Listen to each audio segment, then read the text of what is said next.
बिस्मिल्लाहिर्रहमानिर्रहीम।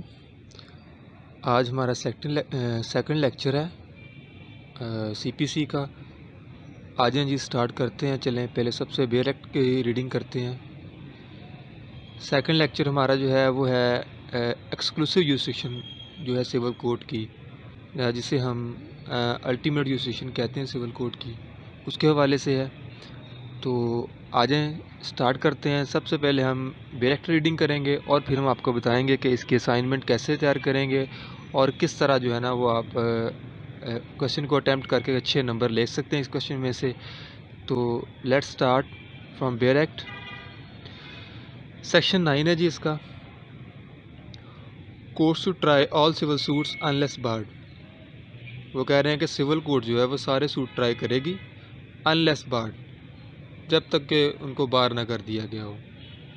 The courts shell, courts जो हैं वो लाजमी तौर पे have jurisdiction to try all suits of civil nature, उसके पास यूरिसडिक्शन है कि वो तमाम सिविल नेचर के सूट जो है ना वो ट्राई करेगी, except suits of which their cognizance is either expressly or impliedly bar, मां सवाए उन सूट्स के जिनकी कॉग्निजेंस एक्सप्रेसली और इम्प्लाइडली उसको बार कर दिया गया है। और ब्रैकेट में जो हमने छोड़ा था subject to the provisions herein contained, अब ये वाला उन्होंने क्यों लिखा है subject to the provisions herein contained, कि जो सीपीसी में अगर कोई प्रोविजन इस हवाले से बयान कर दी गई है कि सिविल कोड जो है वो कोई इसके अलावा जो है सूट जो है वो भी सुन सकती है जो सिविल नेचर का नहीं है, तो उसको वो सब्जेक्ट टू उसके होगी। लेकिन ये सेक्शन जो है उसके सब्जेक्ट टू होगा, यानी कि आप कह लें कि वो चीज़ वो अगर कुछ बयान कर दिया कहीं और जगह पे तो वो चीज़ जो है ना वो प्रीवेल करेगी। तो अब इसमें एक अमेंडमेंट आई है, पंजाब अमेंडमेंट है 2018 की। तो वो अमेंडमेंट उन्होंने की है कि यहाँ पे उन्होंने लिखा है कि either expressly or impliedly bar, section 9 के एंड में वहाँ पर उन्होंने एक वर्डिंग ऐड की है और इम्प्लाइडली बार के बाद उन्होंने लगा दिया है और फॉर विच ए जनरल और special law is in force, यानी जिस पे जनरल और स्पेशल लॉ इन फोर्स होता है मां सवाए उन सूट्स के भी। उन्होंने ये एक न्यू अमेंडमेंट की है कि मां सवाए जिनकी कोग्निजेंस जो वो कह रहे हैं एक्सप्रेसली और इम्प्लाइडली बार कर दिया गया जिसको, या वो कह रहे हैं कि जो न्यू अमेंडमेंट आई है कि जो किसी जनरल या स्पेशल लॉ में जो है ना उसको बार कर दिया गया।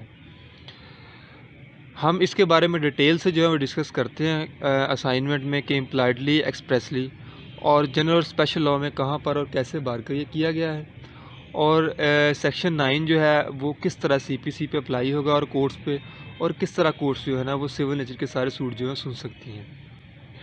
इसके बाद एक इसकी एक एक्सप्लेनेशन है, बड़ी इंपॉर्टेंट है। लोग अक्सर छोड़ जाते हैं इसकी एक्सप्लेनेशन को, उनको समझ ही नहीं आती ज़्यादातर वे क्या लिखा हुआ है उन्होंने।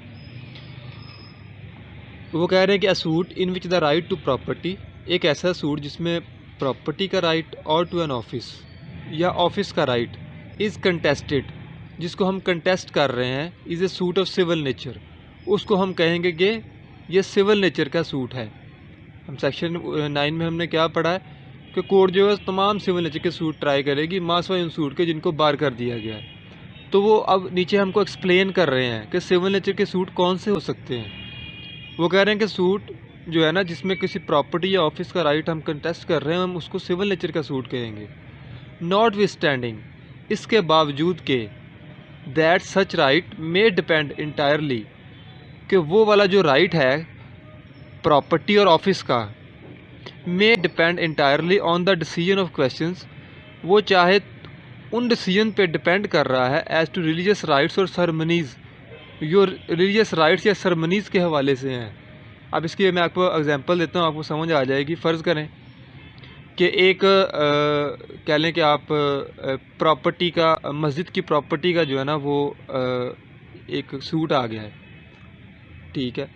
अब वो कह रहे हैं कि वो सूट जो है अब कह लें कि रिलीजन नेचर का भी है, ठीक है। लेकिन वो प्रॉपर्टी भी उसमें इन्वॉल्व है, मस्जिद की प्रॉपर्टी जो ज़मीन है उसका भी, और कोई जो कह लें कि रिलीजन मैटर है वो भी साथ में उन्होंने क्वेश्चन जो है ना रेज़ कर दिया है। तो वो इसलिए वो कह रहे हैं कि चाहे वो इंटायरली जो है ना वो सूट के डिपेंड कर रहा है रिलीजियस नेचर पे, फिर भी हम उसको जो है ना वो सिविल सूट ही कहेंगे। अब एक और एग्जांपल है, जैसे आप कह लें कि जो राइट्स और सेरेमनीज़ होती हैं मुख्तलिफ़ जगह पे किसी ज़मीन पर, ये सरकारी मेले वगैरह जो होते हैं या वैसे कोई उर्स वगैरह लगते हैं, जब कोई भी मुख्तलिफ़ किस्म के जो मेले हैं ना लगते हैं, तो अगर उसके हवाले से भी वो कह रहे हैं कोई क्वेश्चन अराइज़ हो जाए और सूट आ जाए, ठीक है, तो हम उसको भी सिविल नेचर का ही सूट कहेंगे। तो ये बड़ी इंपॉर्टेंट चीज़ है, ये आपने नोट करनी है। कई दफ़ा ये MCQs में लाजमी पूछते हैं वो, और इंटरव्यू में भी कई दफ़ा जो है ना वो ये वाली चीज़ जो है ना इसको वो पूछ लेते हैं। इस पे एक जजमेंट है, वो आप लिख लें, इम्पॉर्टेंट है जजमेंट। PLD 1995 है, सुप्रीम कोर्ट 457 पेज है उसका। दोबारा रिपीट कर देता हूँ, PLD Pakistan law digest 1995 supreme court SC 457 page है इसका। इसमें उन्होंने क्या कह लें कि डिसाइड किया या डिक्लेयर किया है।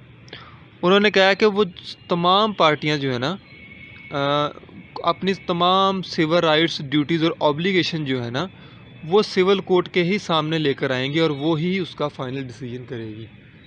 इस जजमेंट में ये जो है ना होल्ड किया गया, ये आपने नोट कर लेनी है, बड़ी इंपॉर्टेंट जजमेंट है, आपके काम आएगी। तो ये था जी बेयर एक्ट का सेक्शन जो हमने पढ़ा है। अब इसको हम असाइनमेंट में डिटेल से जो है ना वो डिस्कस करेंगे कि सिविल नेचर के सूट जो है ना वो कौन कौन से हैं और किस तरह उनको बार किया गया, और किस तरह आप असाइनमेंट एक बना के आप अपने वो असाइनमेंट से आप कह लेंगे अच्छे नंबर ले सकते हैं, और वही चीज़ें जो है ना वो आपके इंटरव्यू में भी काम आ सकती हैं। अच्छा जी, अब हम इसकी असाइनमेंट को डिस्कस करते हैं।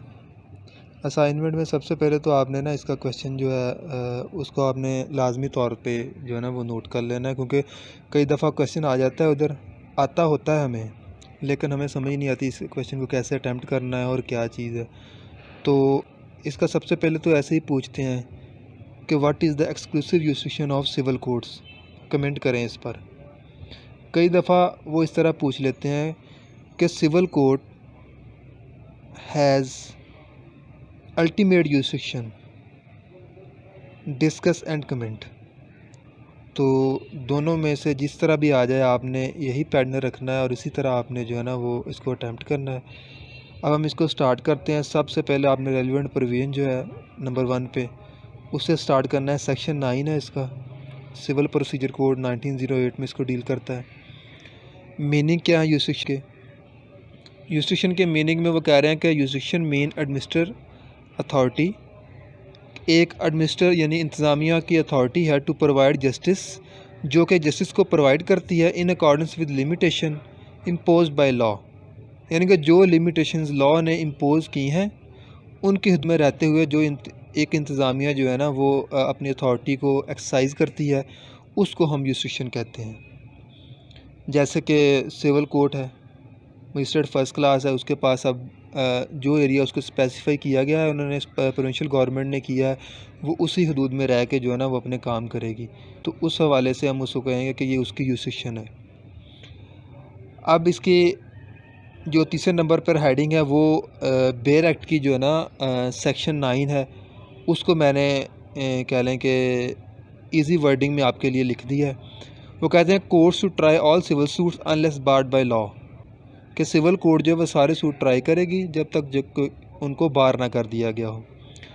कोर्ट्स शैल हैव यूरिसडिक्शन, वो कह रहे हैं कि कोर्ट्स के पास यूरिसडिक्शन है try all suits of civil nature, कि वो सिविल नेचर के तमाम सूट ट्राई कर सकती है, एक्सेप्ट सूट्स माँ सवाए उन सूट्स के which the cognizance is either expressly or impliedly बार, माँ सवाए उन सूट के जिनकी जो है ना वो कॉग्निजेंस एक्सप्रेसली और इम्प्लाइडली बार कर दिया गया है, और फॉर विच जनरल और special law is in force, या जिस पर कोई जनरल स्पेशल लॉ इन्फोर्स होता है, ज़ाहिर सी बात है फिर उसी लॉ में जो कुछ बयान किया होगा तो उस हवाले से उसकी जुरिस्डिक्शन को जो है ना वो तयन किया जाएगा।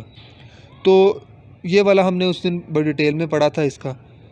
नेक्स्ट इसका है, नेक्स्ट जो है ना 4 नंबर हेडिंग, वो सेक्शन 9 जो है उसकी एक्सप्लेनेशन है।